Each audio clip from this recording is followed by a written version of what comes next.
అత్యంత కీలకమని పేర్కొన్నారు. గంజాయి రహిత సమాజ నిర్మాణానికి ప్రతి ఒక్కరూ బాధ్యతగా ముందుకు రావాలని, ముఖ్యంగా యువతను మాదక ద్రవ్యాల బారిన పడకుండా కాపాడడం ప్రతి కుటుంబం, గ్రామ పెద్దలు మరియు సమాజంలోని ప్రతి ఒక్కరి బాధ్యత అని తెలిపారు. అనంతరం ఈగల్ ఎస్పీ కెఎం మహేశ్వరరాజు గ్రామ ప్రజలతో మాదక ద్రవ్యాలు మరియు గంజాయికి వ్యతిరేకంగా ప్రతిజ్ఞ చేయించారు. అనంతరం ఈగల్ ఇన్స్పెక్టర్ ఎం రవీంద్ర మాట్లాడుతూ ఈగల్ డిపార్ట్మెంట్ రాష్ట్ర వ్యాప్తంగా మాదక ద్రవ్యాల నిర్మూలన కోసం చేపడుతున్న వివిధ కార్యక్రమాలను వివరించారు. గంజాయి వినియోగానికి అలవాటు పడిన వారిని డి అడిక్షన్ సెంటర్లో చేర్పించి వారికి పునరావాసం కల్పించేందుకు ఈగల్ విభాగం చర్యలు తీసుకుంటోందని తెలిపారు. దాదాపు 130 మందిని అతి కొద్ది కాలంలోనే మేము డి అడిక్షన్ సెంటర్లో చేర్పించి బాగు చేసి మళ్ళీ వాళ్ళ తల్లిదండ్రులకు అప్పచెప్పడం జరిగింది. ఇలాంటి కార్యక్రమాలని ఈగల్ డిపార్ట్మెంట్ తరఫున చేస్తూ ఉంటాము.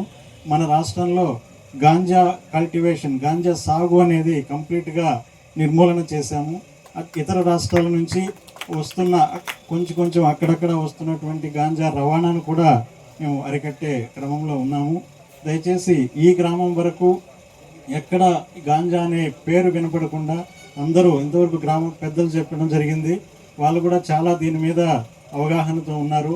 మీరందరూ కూడా ఇక్కడ ఉన్న విద్యార్థులైతే కానీ వచ్చిన వాళ్ళు అందరూ కూడా దీన్ని దృష్టిలో పెట్టుకుని దాని జోలికి పోకుండా, దాని జోలికి మనకు తెలిసిన వాళ్ళని కూడా పోనివ్వకుండా చేయాలి. రేపు ఇది కేంద్ర రాష్ట్ర ప్రభుత్వాల దీనికి సంబంధించిన ఎంత కృషి చేస్తుందో అనేది మీకు చూస్తూనే ఉంటారు. ప్రత్యేకంగా చెప్పనక్కర్లేదు.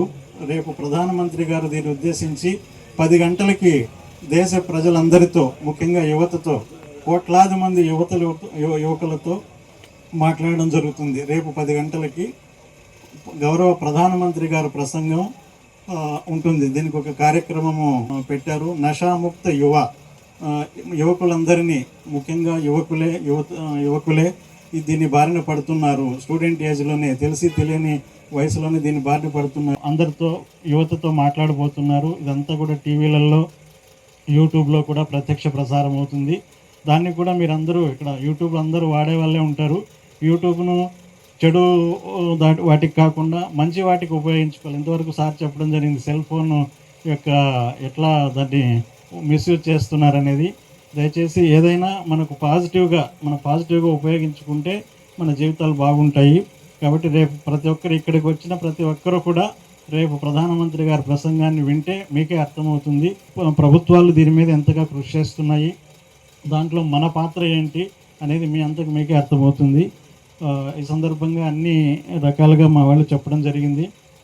ఈ కార్యక్రమాన్ని జయప్రదం చేయడానికి, ఇక్కడ మీతో మాట్లాడడానికి మాకు సహకరించిన ఇక్కడ అందరికీ పేరు పేరున ప్రత్యేక ధన్యవాదాలు తెలియజేస్తున్నాము.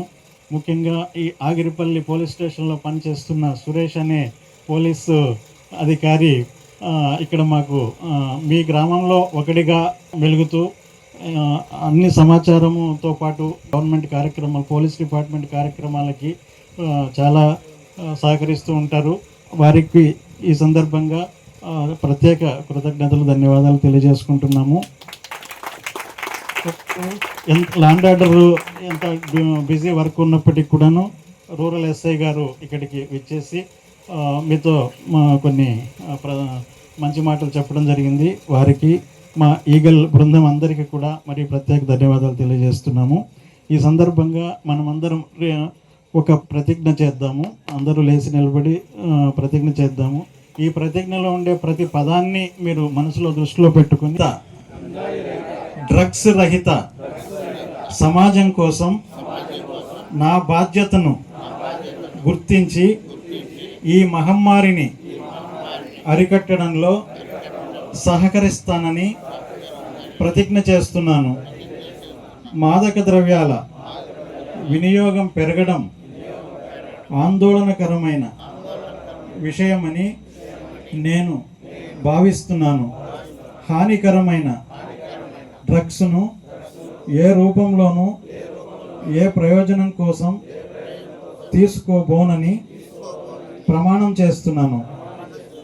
ఎవరైనా గాంజాయి కానీ డ్రగ్స్ కానీ అమ్మినా వాడినా ఈగల్ 1972కి తెలియజేస్తాను.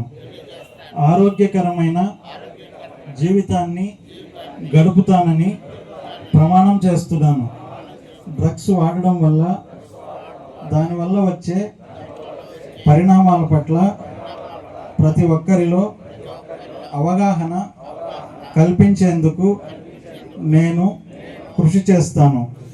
తద్వారా భారతదేశ యువత, ముఖ్యంగా ఆంధ్రప్రదేశ్ యువత డ్రగ్స్ లేని జీవితాన్ని గడిపేందుకు వారు సమాజంలో బాధ్యతాయుతంగా మారేలా ప్రయత్నిస్తానని ప్రతిజ్ఞ చేస్తున్నాను.